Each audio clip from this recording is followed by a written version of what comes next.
Jeffrey Gitomer says, instead of thinking end of month, begin thinking end of time.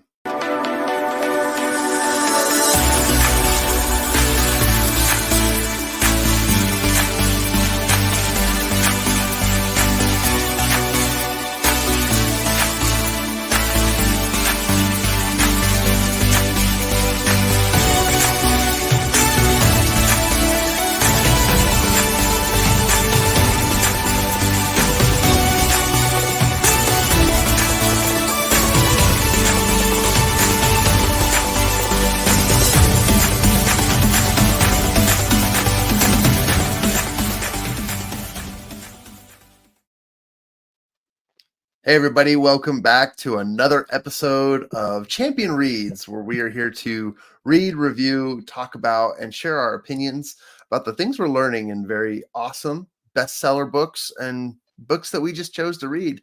In fact, this one book we were really inspired to read just due to a need in our world, an increase of expertise, knowledge, and application in the world of sales. And I know that that's not everyone's favorite topic, but yet it needs to be, because there's some great principles that we're going to be discussing today that I'm really excited to bring forward. But before we get into it, my name is John Kovacs Jr.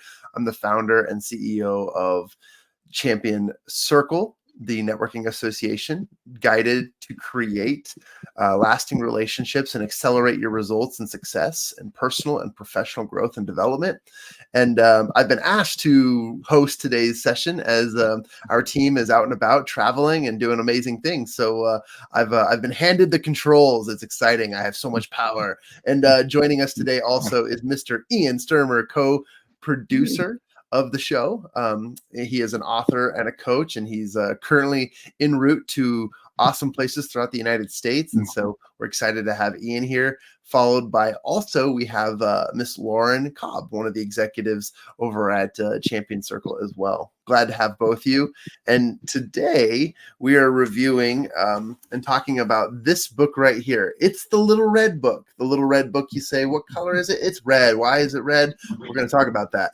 And this is the Little Red Book of Selling, written by Jeffrey Gitomer, one of the sales professionals commonly known throughout the 80s, 90s, and, today. He's really powerful in his words, and he's got some great stuff. And we're excited to jump right on in and talk about some of the things we've learned from him.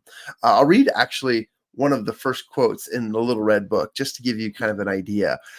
If they like you, and they believe you, and they trust you, and they have confidence in you, then they, quote unquote, may buy from you. And that's really interesting, because sales isn't as hard as it may seem. The biggest thing that keeps us from succeeding in the world of sales is ourselves. It has nothing to do with the buyer. It has nothing to do with the, we'll say, the attitude. It all lands on us and how we are able to present and share and find the right people. So that is a huge misunderstanding in the world of sales, is people think that they're not just the buyers aren't buying. Well, there's probably a reason for that. And so we're going to dive right into it. Some of the first things I would love to ask, and I just like to turn it over to Ian for a second and say, Ian, you're familiar with Jeffrey Gitomer's work. What are some of your thoughts as you are getting ready to dive deeper into some of his work, and over the course of a few weeks, getting ready to read another one of his books? What are some of your thoughts, takeaways, and also just your excitements for the upcoming book? Yeah, read many, probably not quite all of his books yet, but most of them. And two things I love about his books, and the reason that I'm excited about this one. One is he breaks everything down into just simple things. It's not a whole big, 3 paragraphs on you need to have customers like you. It's the sentence, make sure you're likable. And that's it. That's what you need from it. It's not buried in theory and background and prose. It's very practical. And I think that's the first thing I like about it. And second is kind of what I just said. He focuses so much through it on you need to have a relationship with people. The people need to like you. You need to like them. You need to be genuine. And these are not new concepts that we've never heard, but I just love that that's the forefront. That's the first thing. Um, be honest, love your customer. Well, I guess he doesn't say love. Like your customers, be liked by them. We'll keep it, simple here. Um, and just this is what it is. It's so practical that anyone can pick it up, read it, and say, okay, now I know what I can do. I can see where I was going wrong. I can see a new path forward. Um, so hopefully we can get some of that idea across to our listeners today as well, and encourage them, of course, to pick up a copy of this Little Red Book of Selling or any of his books. Yeah, I couldn't agree more. And what I love about the book is each page is a lesson in and of itself. I open up the page. There's sometimes a little image or a little quote, or my eyes are attracted to the bold and the color. And so this book is just fun to read. I mean, you could easily fly through it in a few hours, but it doesn't mean it's a simple read. It means that there's good information. And I would love to begin with the first concept, which is, why people buy, because essentially we need to understand a buyer before we sell. And if you kind of put your shoes in the shoes of someone who buys, whenever I go to the grocery store, and this is coming from the perspective of a man who doesn't spend a lot of his time at grocery stores, but I'm getting better at it. And it's actually a fun skill that I'm developing. But for somebody who is learning that, I tend to buy things that are easier to find, that make it really easy. And that either has to do with packaging, coloring, their logos and lettering. They make it really easy for me to see, oh, this is healthier than that one. The price is better than that one. There's a lot of reasons why, but if I break it really down, it's because I'm looking for something and it fulfills a need that I want. That's really what it comes down to, is that it's something that I want, not because someone sold me, not because the sign said, buy here now, it was more because of something I wanted. And so, I reverse that, and I think, okay, well, when I'm in the position of sales, how do I get people to buy what they want if it's something that I am presenting to them without coming across as salesy? And there's a few really cool concepts in here, and opinions and perspectives that we'll talk about and share. But my answer to the question is, why do people buy? And it's because we help them see what it is that they want and need, or we learn enough about them to know what it is that they want and need, so that we can easily share with them how buying what you have will fill that need. And so that's something that I've began to see a little bit more clearer as we've dove into this book. Sales is all about just meeting the customer where they're at, what they want, because at the end of the day, they're going to make their own decisions. You can't force anyone's hand. You can't force anyone to buy into anything. They just do what they're going to do. And there are ways to do that. And really, if you think about it, it's less about you selling and strategically selling, and it's more about you being, like Ian said, likable. Are you a likable person? Do people like you? Yeah. Maybe you should look in the mirror and say, do you like yourself? Yeah. Go ahead, Ian. Oh, I wanted to jump in there, and something you said made me think about this in relation to the book as well. I think people buy because they need something. And the first thing we need to do is, if they don't already see that need, we need to help them. You go to the grocery store because you need food. Now, what likability comes in is they have to want to buy what we're selling if we want to be a good salesperson. And that's where that packaging, that convenience, that easiness, that extra 3 cups of sugar they put in the box for you to make it taste better, those are the things that make them want to buy what we have. So there's a need, and sometimes people need a little help to realize they need something, but the key is when they want it. And the likability of ourselves is a key to that. They want to buy it from us. Yeah, I talk to people in some consulting with small businesses, and one of the things I tell them is when you're doing relationship selling and talking to a person, you want to get to the point where they want to buy from you more than they necessarily want the product or service you have to offer. They first want to buy from you because they like you. Then they look for a reason to buy from you, and they want to get a something. Then it's easier to sell them on that product or service because they would like you. They want you first. Building up that likability want, because needs are nice, but when you get somebody to want something, that's when they buy. Um, I Needs, love they'll buy anything. Want, they buy your product. Yeah. It reminds me, I was listening to a podcast and it's on selling, and they use a lot of the principles from this book.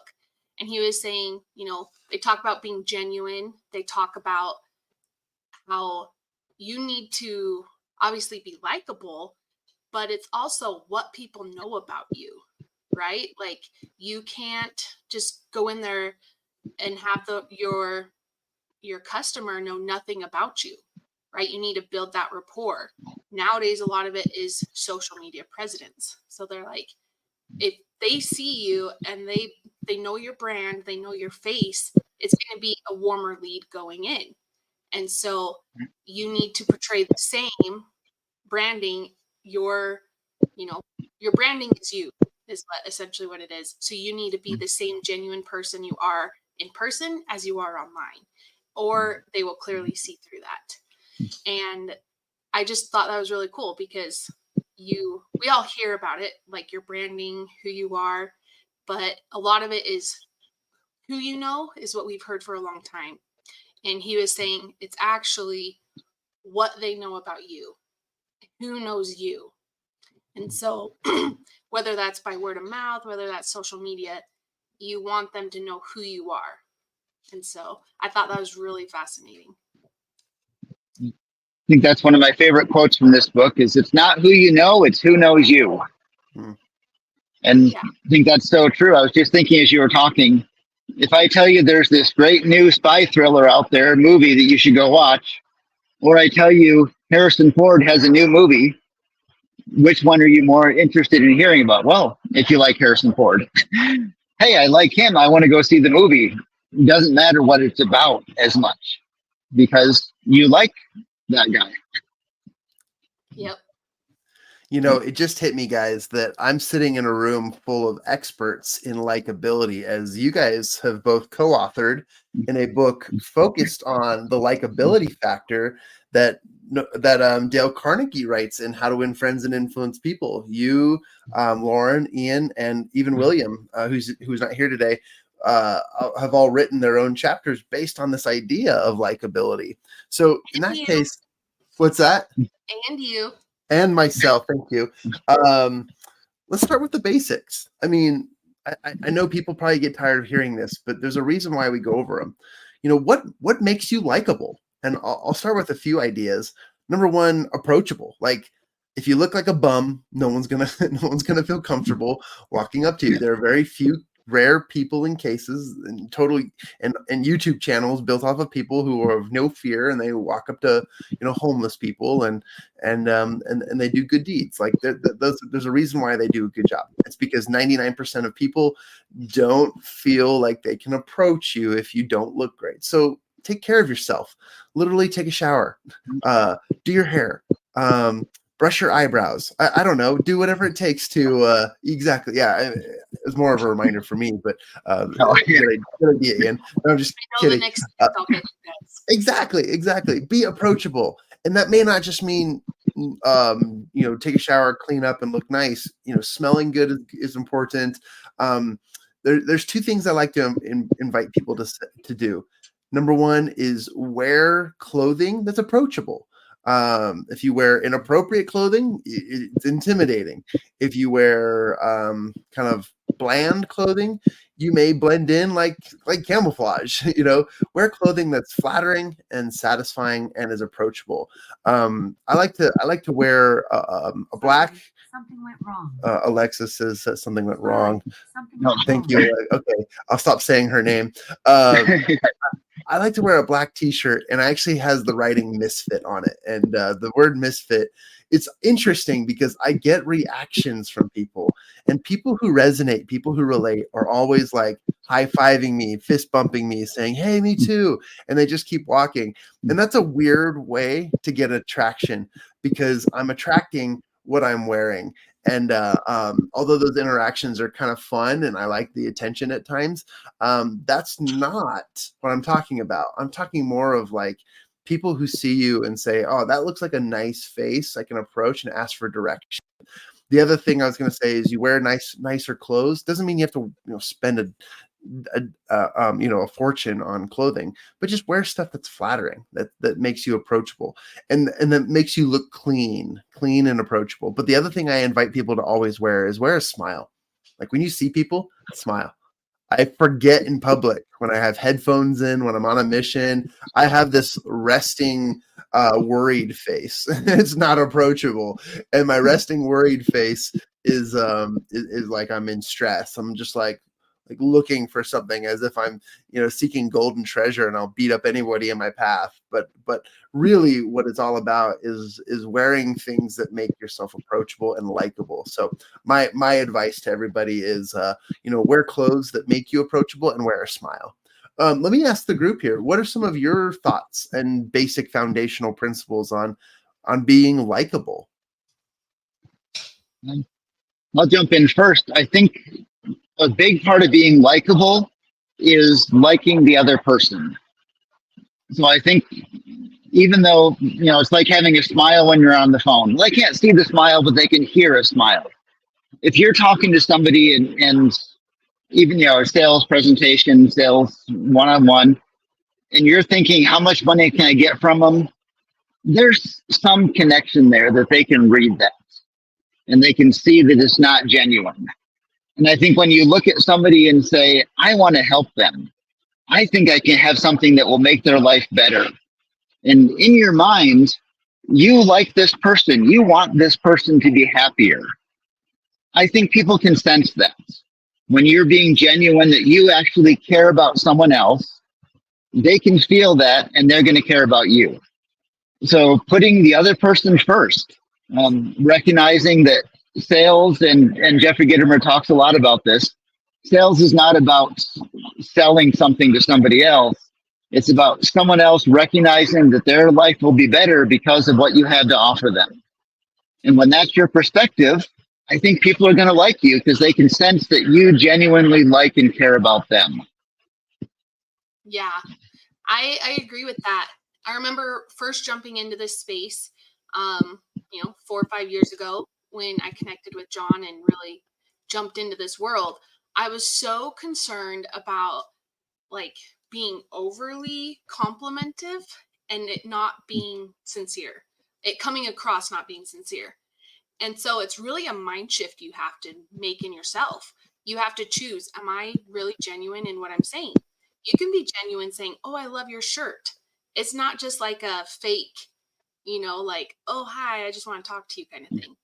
But they can sense if you're genuine, right? Like, and you train yourself to be able to be that way, to be able to look at somebody and be genuine pretty quick. And really, it just comes out as who you are as a person. Because, like we talked about before, who you are behind the scenes really matters because people will read through you, if you're just putting on a face. So, being genuine but really caring about other people into like you were saying, like you have something that can help them. You're not out for their money. It's like, this is going to make your life better and easier. Let's work together. And I really have taken that to heart the last few years to be able to be genuine in that and know how to convey that right. I like that. And it's going to jump in with a continuation part of that. I think another way to be genuine, or to be likable, when you give those compliments, find things that you have an interest in. I love watches, wristwatches. So for me to compliment somebody's watch that they're wearing is a genuine one because I really have an interest. I don't necessarily have an interest in shoes. So if I compliment someone's shoes, it's going to sound phony because I don't really have the interest. So look for that commonality that you actually care about. So you're giving a real compliment. And it's okay if you know it's also building that relationship and you're trying to get some trust with them. It's okay to have that as well in your mind, but be genuine about what you're overtly saying. Yeah, I agree. And we are short on time today, but I definitely want to highlight some principles that we'll definitely want to get into with this book, because I think the main principle and foundation for selling throughout time, not just throughout the end of the month, is being a likable person and approachable. And you bring up some good points, and something we'll get into not today but at another time is humor, and how we use our voice, Yay. how we use our likability factors to approach people and to be approached. But I love what you've each said, and I think the principles here are important for anyone listening on the other end to recognize, that this is going to be a very, very powerful book. We highly recommend and encourage you pick up a copy of Jeffrey Gitomer's The Little Red Book of Selling. And I love that he refers to this as not only the Little Red Book of Selling, but it's also the book of buying. And one of the questions that many people ask is, why is this book red? And why red? And I've got a beautiful page here on page 18. I'll just kind of read through it, kind of give you an idea. But red is the color of passion. So as we talk about being approachable, people like people who like things. And if you have a passion for something, you become then approachable. You become an interest. You become interesting to others. And that's something that's really cool. Passion is the fulcrum point of selling. No passion, no sales. That's what he says. Red is the color of love. And if you don't love what you sell, go sell something else. That's important as well. Red is the brightest color. You must be bright in order to convert selling to buying. And then red is the most visible color, apparently, to the human eye. You must be visible to your customers with a value message, not just a sales pitch. And red is fire. If you're not on fire, you'll lose to someone who is. So I think those were some really great reminders of why this book is the Little Red Book of Selling, why red is important, and why colors matter when it comes to being likable, being approachable, to actually selling. And so just think about little aspects, little cues and things that you can use to enhance your ability to be approachable. I wanted to kind of end on that, as we have a few more principles we'll get into in our following episodes, but encourage our listeners to grab a copy of this book. You can find it anywhere: Amazon, Barnes & Noble. I oftentimes find this book at any bookstore. It's one of the featured books in the sales section, so you can grab it pretty much anywhere. But I'm going to pass it to my team here for any final thoughts and encouragements to our listeners before we wrap this up. Yeah. Well, I was thinking red was the color of blood, and you got to fight and bash and maul your way through it. No, there's much more to it than that. And again, there's so many tips in this, and we just barely touched the tip of the iceberg on one aspect of the likability side of it. So I'm excited to get more into it. And I'll leave it hanging there so people are excited to hear the cliffhanger. What are we going to talk about next week? I love that. Yeah, I am excited to dive into this because, it's part of everyday life. Whether you're selling a product, whether you're selling coaching, whether you're just negotiating with your kids, it applies. And I am excited to dive in and dig deeper. So I'm excited to talk on it next week. So we'll see everyone then. I love that you said the word negotiating with your children, because sometimes it feels like something else, but I love it. So, Ian, Lauren, thank you for joining me. And I know it's a quick episode, but I just want to say thank you. So, ladies and gentlemen, this month we're talking about the Little Red Book of Selling. At Champion Circle, we want to give applicable implementations and strategies and lessons for you to take home and to apply into your lives and in your businesses. And so every so often we want to read books like this that enhance our skill sets as human beings, as business owners, as entrepreneurs. Ladies and gentlemen, this has been another great episode of Champion Reads. As we bring this to a close, I just would like to remind you that if you have any questions, you want to send us some comments, or you want to participate on the show, please send us an email to team@mychampionscircle.com, where our team will receive your requests and inquiries. And we'd love to hear from you. Also, if you love the show, give us a 5-star review on whatever podcast channel you listen to us at, so that we can reach more people, read more books, and find more resources to provide this content for you. And last but not least, we'd like to encourage you to go to mychampionscircle.com. That's mychampionscircle.com, where you can learn more about what we're doing. Join some of our virtual roundtables that we have each month. Get involved in one of our mastermind programs, or even get involved in one of our accountability coaching programs, where people are using accountability to achieve their goals at rapid success rates. And with all that being said, ladies and gentlemen, thank you for your time today. We'll see you next time on Champion Reads. Thanks.